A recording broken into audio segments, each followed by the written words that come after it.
2020 has been a tough year for all of us. In golf and in sports in general, it has been different.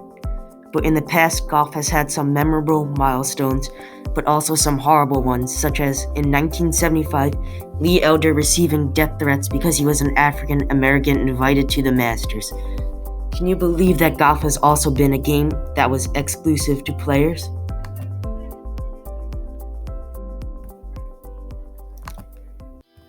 Let us begin with 1997.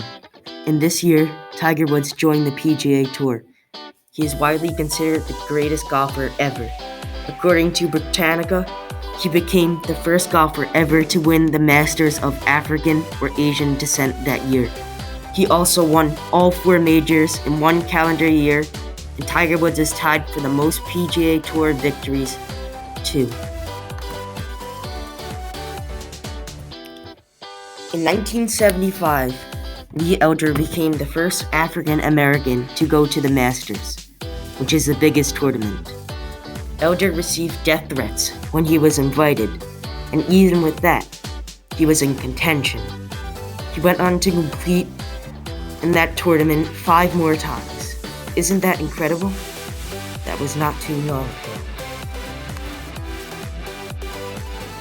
Popularity of golf and of the PGA Tour grew dramatically during the 1960s, really thanks to players like Jack Nicklaus, Gary Player, and Arnold Palmer, but most predominantly because of Jack Nicklaus. Jack Nicklaus was a player on the US World Cup team 6 times, and at the end of his career, he got invited to 100 major championships. The Women's Professional Golf Association began in 1944. In 1945, Babe Zaharis competed in 3 more PGA Tour events and made the cut in all 3, becoming the first and only female to do so, still to this day. She is arguably the best to ever do it. In the modern day, the LPGA is almost as popular as the PGA. In 1936, the PGA hired Fred Corcoran as tournament director. Over the next 10 years, Corcoran greatly expanded the number of tour events. He was known as Mr. Golf. Prior to that, during the 1910s, the popularity of golf increased greatly in the nation. This was because of the economic rise in the country, so then people can afford golf clubs, balls, and afford to play.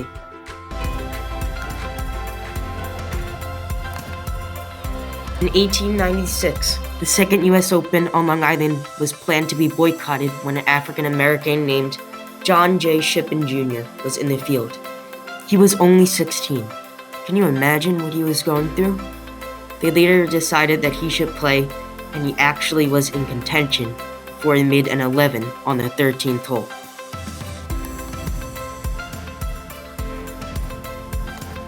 In conclusion, can you even tolerate that the US Open was boycotted because an African American was invited? Or that without Jack Nicklaus, golf might not nearly be as popular? The highs and lows of the sport helped make golf what it is today. Because of the difficulties and expense of the sport, we might have more troubles in the future, but we can make simple advancements locally to help the future of golf, such as allowing women to play at one of our local courses, Garden City Country Club.